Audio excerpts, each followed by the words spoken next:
Olá, seja muito bem-vindo a mais uma aula da nossa escola dominical. Continuaremos tratando do tema dieta espiritual. No último domingo nós terminamos o quinto alimento. Quais são esses alimentos que compõem a dieta espiritual e que nós já falamos aqui?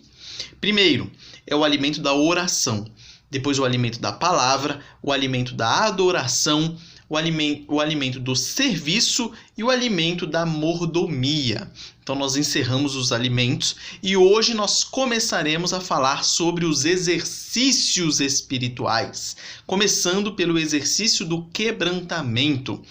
Nosso texto base está lá no livro de Isaías, capítulo 57, versículo 11. Versículo este que nós leremos daqui a pouco.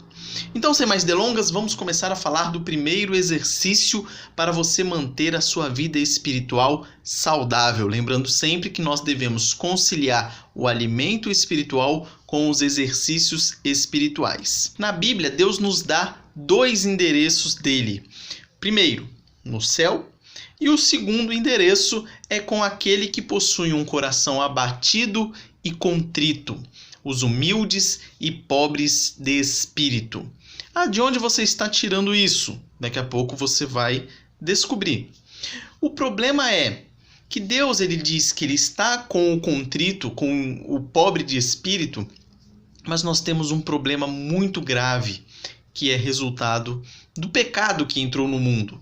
Nós somos orgulhosos, nós somos soberbos, nós temos o olhar altivo. Isso é um problema e é um problema muito grave. O quebrantamento, ele é o exercício que traz a solução para o nosso coração orgulhoso. E aí, a primeira pergunta que você vai fazer é, mas afinal, o que é o quebrantamento? Nós falaremos dele já já. Primeiro, vamos lá ler o nosso texto base, Isaías 57, 11, que diz: Porque assim diz o alto, o sublime, que habita a eternidade, o qual tem o nome de santo, que ele se refere a Deus. Habito no alto e santo lugar, mas habito também com o contrito e abatido de espírito, para vivificar o espírito dos abatidos e vivificar o coração dos contritos. É aqui que eu tirei aquela informação dos dois endereços de Deus. Aqui está escrito errado, Isaías 57, 11 e não 15. Eu escrevi errado aí e não arrumei, perdoe-me. Então vamos lá. Primeiro ponto. O que é quebrantamento? O termo quebrantamento ele vem de contrição e sugere algo que foi esmagado. A autora cristã Nancy DeMoss, que tem uma rádio nos Estados Unidos e prepara conteúdos cristãos, ela afirma que o quebrantamento ele consiste em três coisas. E é bem interessante nós observarmos a definição que ela dá. Rompimento da nossa vontade pessoal e total rendição à vontade de Deus. Segundo, abrir mão da autoconfiança e da independência de Deus. E 3, amolecimento do solo do nosso coração para que a palavra de Deus penetre e lance raízes. Então aqui nós já percebemos a gravidade que é termos um coração soberbo. Porque é da natureza humana pecaminosa nós queremos ser autossuficiente, nós queremos ser sempre os melhores, sempre ter os lugares de destaque. E o quebrantamento ele é o movimento totalmente contrário a isso. É aquele movimento em que você se entrega totalmente a Deus. Então por isso que nós como cristãos não podemos ser orgulhosos. Nós devemos exercitar o quebrantamento, que é justamente esse rompimento dessa soberba, desse coração orgulhoso, para que nós fiquemos cada vez mais dependentes de Deus e sejamos cada vez mais humildes. Aqui no ponto 2, eu coloquei um teste para que você possa avaliar o seu orgulho. Nós precisamos combater o orgulho, porque Deus resiste ou rejeita os soberbos. Isso está lá em 1 Pedro 5,5, onde diz: rogo igualmente aos jovens, sede submissos aos que são mais velhos. Outrosim, no trato de uns com os outros, cingi-vos todos de humildade, porque Deus resiste aos soberbos, contudo, aos humildes concede a sua graça. Como nós falamos no versículo anterior, se Deus ele está com os contritos de coração ou os pobres de espírito, logo aos soberbos ele vai se afastar. Então é por isso que nós não podemos ser soberbos. E aqui o versículo ele fala especificamente aos jovens. É muito comum o jovem achar que ele tem as respostas para todos os problemas do mundo.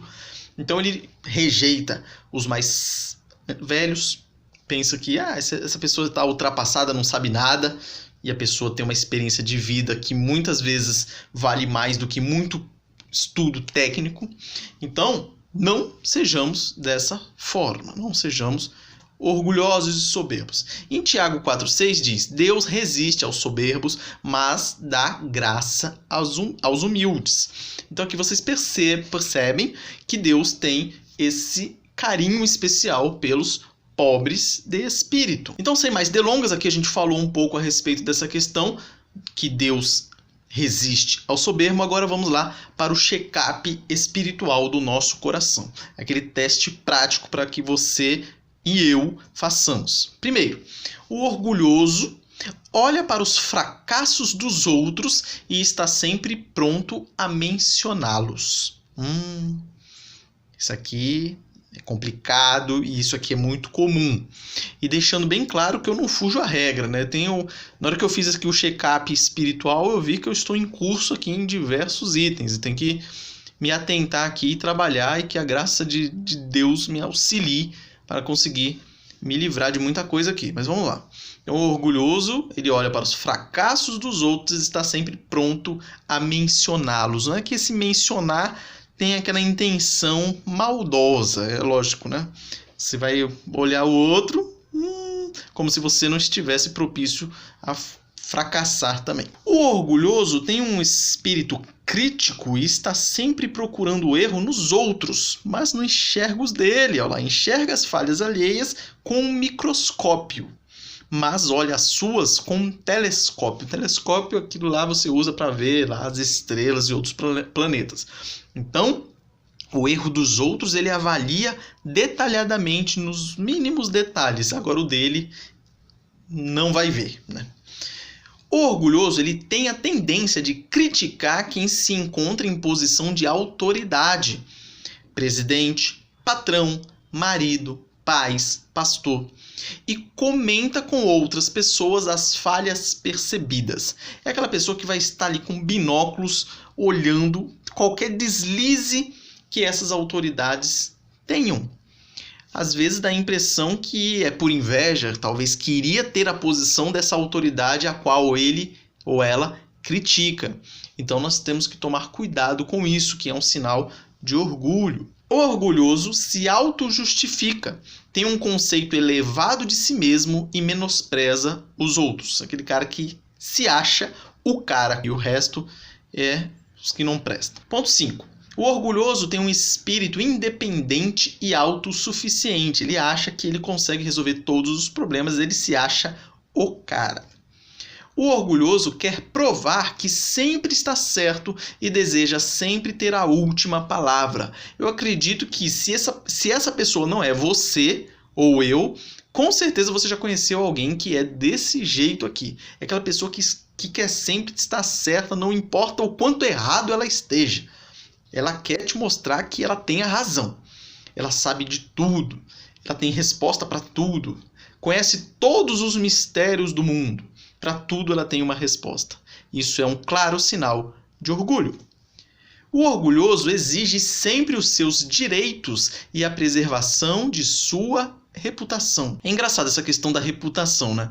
Recentemente nós tivemos um ministro que saiu do governo atual, do governo federal, do governo do Jair Bolsonaro, e ele deu uma entrevista coletiva e ele falou o seguinte: eu quero sair para não manchar a minha biografia. Essa questão de não manchar a minha biografia, a gente ouve demais. Não quero manchar a minha história, não quero manchar a minha biografia, eu não quero manchar aquilo que eu fiz porque eu sou autossuficiente. Isso é um claro sinal de orgulho. E aqui no início também ele fala, exige sempre os seus direitos. É aquela pessoa que não suporta o prejuízo. Tem um princípio no direito que diz o seguinte, são os pequenos dissabores da vida cotidiana. Toda vida cotidiana você vai ter dissabores. É aquele negócio sei lá, pensem aí, um exemplo nós temos de monte. A pessoa, por exemplo, que desce no ônibus e o ônibus passou por em cima de uma poça de água, a pessoa desce e mete o pé na poça de água.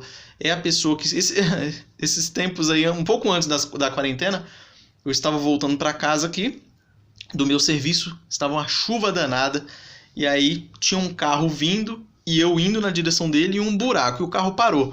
Eu falei assim, eu acho que ele não vai passar no buraco enquanto eu estiver andando, então eu vou até andar um pouquinho mais rápido para dar tempo de passar. E eu fui, acelerei o passo. Na hora que eu estava paralelo ao buraco, o carro avançou, me jogou água, me molhou todo. Então, o cara que ele não... No meu caso, eu fui embora, né? Nem xinguei ele, nem mentalmente, mas fui para casa.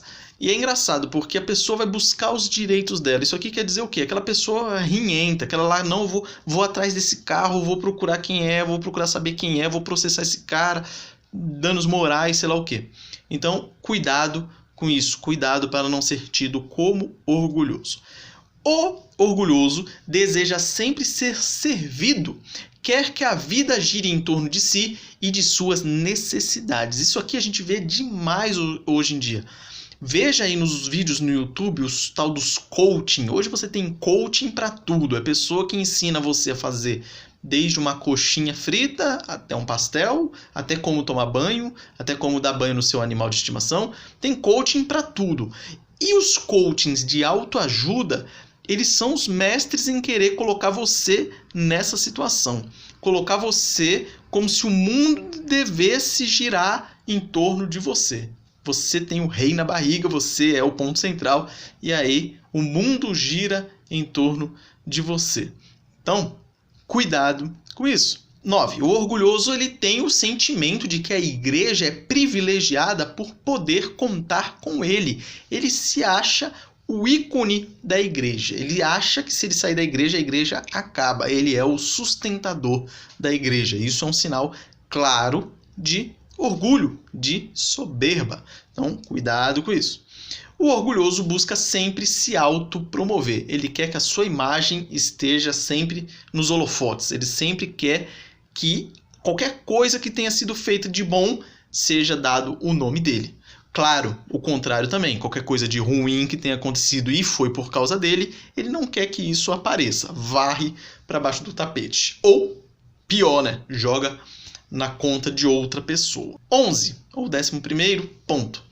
O orgulhoso deseja intensamente ser reconhecido e apreciado por seus esforços. É aquela pessoa que nunca vai fazer nada se ela não tiver o reconhecimento ou a apreciação dos seus pares. É aquela pessoa que quer sempre fazer as coisas para aparecer. É muito interessante nós observarmos como Jesus Cristo repreendeu os fariseus. Os fariseus queriam isso, queriam ser reconhecidos e apreciados, queriam ter os melhores lugares na congregação, na sinagoga, queriam orar de uma forma que as pessoas vissem, nossa, esse cara é tão espiritual, queriam fazer jejum e mostrar que estavam acabados, porque fizeram jejum de 7 dias e querer se achar mais espiritual que os outros e tudo mais. Então, percebam e utilizem isso para fazer esse check-up espiritual. 12. O orgulhoso fica magoado quando outros são promovidos em vez dele. Ele se acha injustiçado sempre que alguém é promovido e ele não. Isso nós podemos ver em ambiente de trabalho, nós podemos ver, por exemplo, nas artes marciais. Quando eu estava treinando jiu-jitsu até no passado, às vezes você vinha, o professor chegava para algum aluno e falava assim, ó, você vai mudar de faixa. E você pro outro. Não. Às vezes os dois alunos tinham o mesmo tempo de treino, mas um evoluiu um pouco mais, o outro menos. Ou um foi mais assíduo nas aulas, o outro faltou demais e tudo mais. Então, um receberia a faixa nova, o outro não. Então pode ser criado aquele sentimento de orgulho. Fala, não, é porque ele, não eu.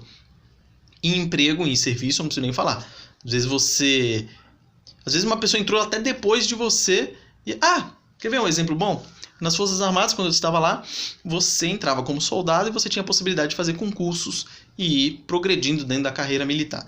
Então você entrava lá como soldado, aí um belo dia abre um concurso, aí você vai lá, tal, faz a prova, e aí uma pessoa que veio depois de você passa na prova, e aí ela é promovida a cabo, e você fica como soldado, aí você olha já o outro diferente, às vezes eram até amigos, e começa a tratar o outro mal, porque um subiu. Então é complicado isso, vamos utilizar esse critério também para sabermos se somos orgulhosos ou não.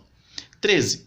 O orgulhoso fica satisfeito com os elogios e se deixa abater pelas críticas. É aquela pessoa que não pode ser criticada. A crítica ela é bem-vinda, desde que ela seja construtiva. Mas quem que vai analisar ou avaliar se ela é construtiva ou não? É o criticado. Então, se você fala alguma coisa e a pessoa vem te criticar, você avalia. Pô, mas será que ele tem razão no que ele falou? Deixa eu fazer uma autoavaliação.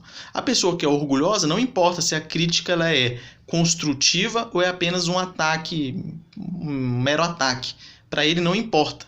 De qualquer forma, a pessoa vai se sentir mal, vai se deixar abater. E fica satisfeito com os elogios, até quando ela não merece. Sabe aquele elogio que a pessoa faz por educação? Mas mesmo assim ela vai ficar com o peito inflado. Então temos que tomar cuidado com isso. Item 14. O orgulhoso se preocupa com a opinião das pessoas a respeito dele. Aquela pessoa que sempre vai estar preocupada. Aqui a gente não pode confundir.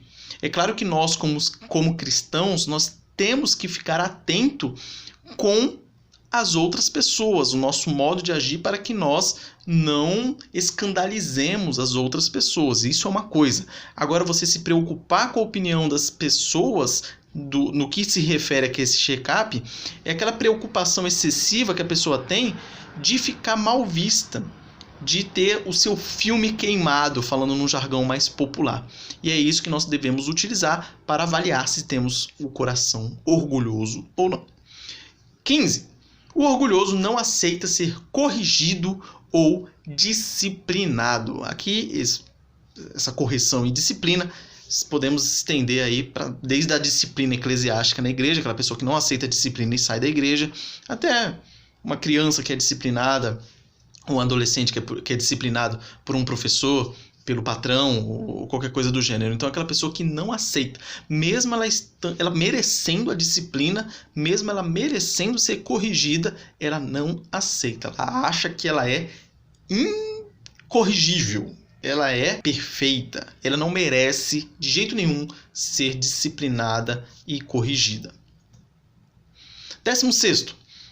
O orgulhoso tem dificuldade de aceitar os seus erros e pedir perdão. Às vezes ele até reconhece que ele errou, mas pedir perdão, aí não. Aí o que ele faz? Nossa, realmente eu errei. Então vou deixar o tempo passar e o tempo cura tudo e deixa a pessoa esquecer. Então o orgulhoso, quando ele reconhece, ele prefere não pedir perdão. Ele fica quietinho e deixa o tempo passar. Agora já a pessoa humilde vai lá, pede perdão, não tem problema nenhum.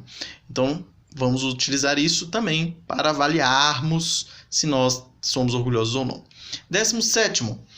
O orgulhoso não conhece a verdadeira condição do seu coração. Aquela pessoa, como a gente já falou aqui, ela se engana. Ela acha que ela é a última bolacha do pacote, quando na verdade não é. Afinal, ninguém é a última bolacha do pacote. Todos nós somos pecadores miseráveis.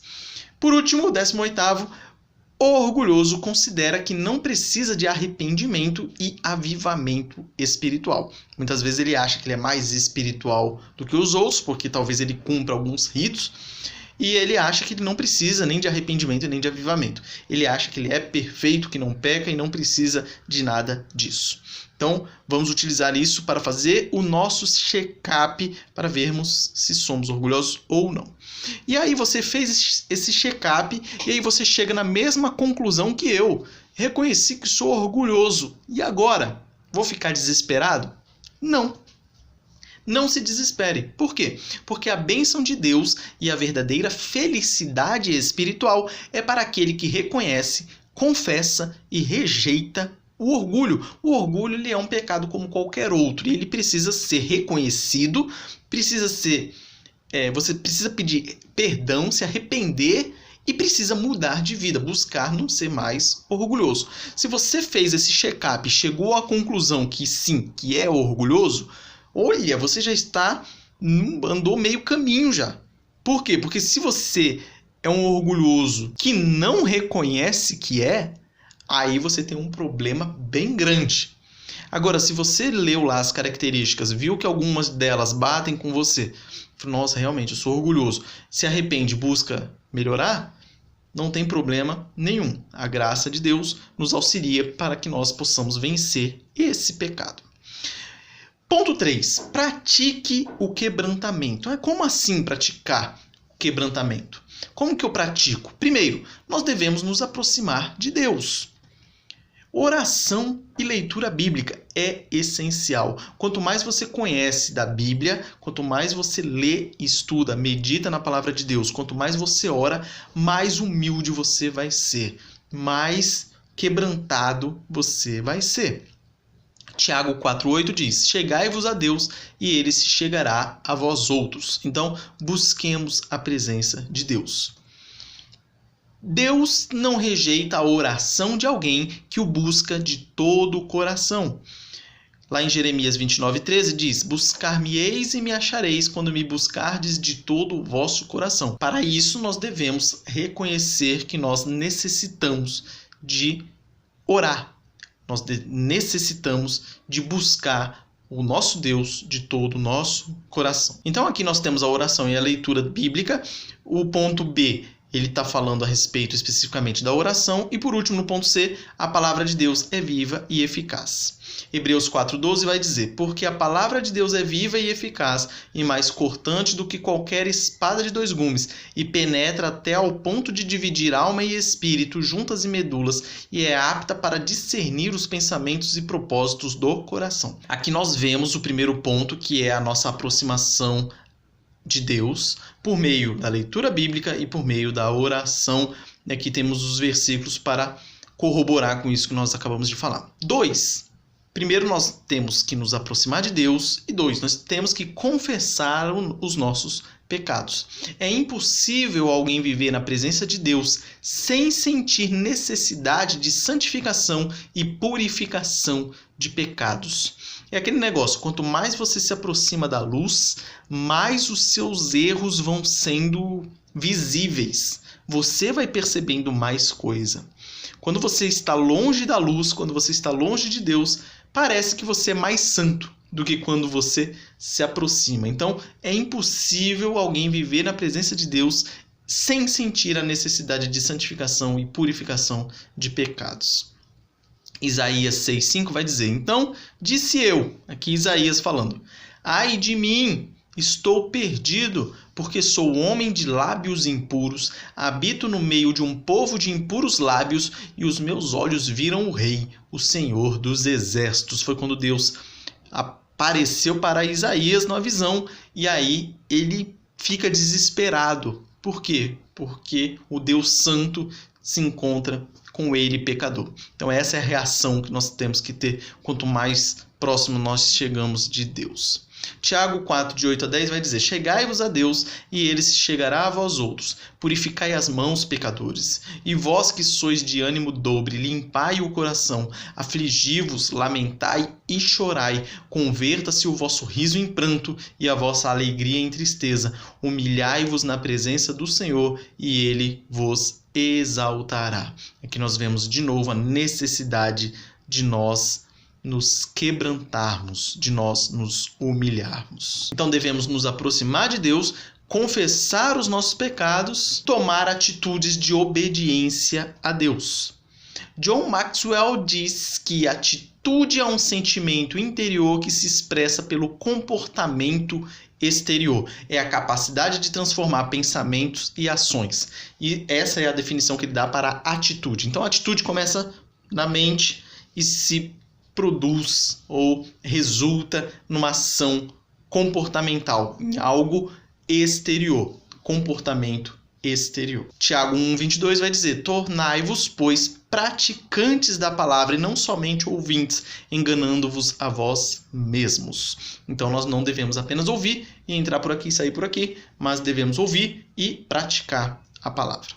Comece a fazer tudo o que Deus deseja de você. O quebrantamento começa com a rendição da sua vontade. Por isso que o quebrantamento ele é um exercício importantíssimo, porque ele vai fazer com que nós nos rendamos à vontade de Deus e não à nossa própria vontade. Qual a conclusão que nós chegamos? Primeira, se quisermos ser maduros espiritualmente, nós devemos nos humilhar, nos render, nos quebrantar perante Deus.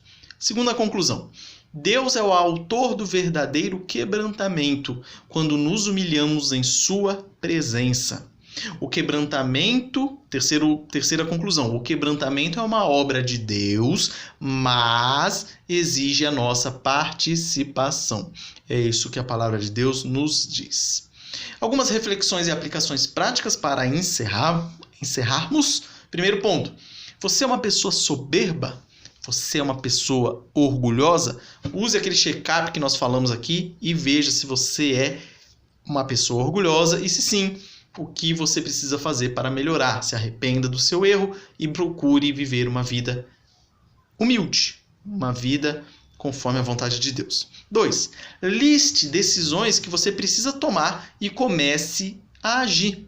Então já pega um papelzinho aí que você está vendo agora esse vídeo e comece a anotar o que eu preciso melhorar, Primeiro você vê o erro, né? Qual é o erro? Esse. O que eu preciso fazer para melhorar? Isso. Anote e comece a agir. Aqui vai algumas dicas. Aqui são dicas, como eu já disse. Então você não leve isso a ferro e fogo, por exemplo. Você não precisa fazer tudo que tem aqui, ou se quiser fazer mais do que tem aqui, fica à vontade. É só um norte para você seguir se estiver perdido por aí. Então, primeiro, ajoelhe-se diante de Deus e reconheça a sua dependência dele. Antigamente era muito comum nas igrejas as pessoas orarem de joelhos. Não que o ato em si de se ajoelhar vai fazer com que a sua oração seja mais audível por Deus. Não é isso. Mas é um sinal de rendição. É um sinal de quebrantamento. É um sinal de que você está ali à disposição de Deus. Então, procure fazer isso. No seu quarto, feche a porta, se ajoelhe e ore a Deus. Reúna sua família e peça perdão pelas suas ofensas e reconheça os seus erros. Se você é aquele cara orgulhoso ou aquela mulher orgulhosa, e todo mundo sabe na tua família que você é um orgulho em pessoa, chame-os, peça perdão e busque viver de uma forma diferente. Desista de brigar e entregue os seus ressentimentos para Deus. Pior coisa é aquele sentimento de vingança. A pessoa às vezes pisou no seu dedinho do pé, você quer arrancar a perna da pessoa. Então é um sentimento horrível que vai fazer muito mais mal para você do que a própria pessoa que pisou no seu dedinho. Então desista de brigar, coisas insignificantes. Sai fora, sai fora. Comece a dar testemunho de cristão no seu ambiente de trabalho. Isso aqui é importante. Às vezes você transparece uma coisa na igreja, por exemplo, mas no seu trabalho as pessoas olham e falam, nossa, aquele cara é muito orgulhoso, soberbo, olhar altivo. Busque dar o exemplo de cristão no seu ambiente de trabalho. Comprometa-se com a sua igreja e com a obra missionária. Você servir a igreja, você servir numa obra missionária, você servir em forma geral, é um exercício tremendo de humildade. Quando você começa a servir, você começa a olhar tudo diferente. Ainda mais quando você está na posição do outro, aquela pessoa que geralmente você fala mal, e aí você vai para a posição da pessoa, você vai perceber que, opa, peraí que não é bem assim. Então comece a servir. Sirva a sua igreja, contribua com a obra missionária, que você vai ver uma diferença muito grande. Passe a falar de Jesus para as pessoas que estão ao seu redor. Isso também vai te ajudar bastante a fazer esse exercício de quebrantamento, etc. Aqui, então, amplie o rol aqui, você pode fazer mais do que isso, e não só o que está aqui. Com isso, nós encerramos a lição a respeito do quebrantamento. Caso tenha ficado alguma dúvida, mande aí na descrição do vídeo e busque o quebrantamento. Busque esse exercício espiritual muito importante para a nossa vida espiritual. Um forte abraço a todos, que Deus abençoe sua vida e até a próxima.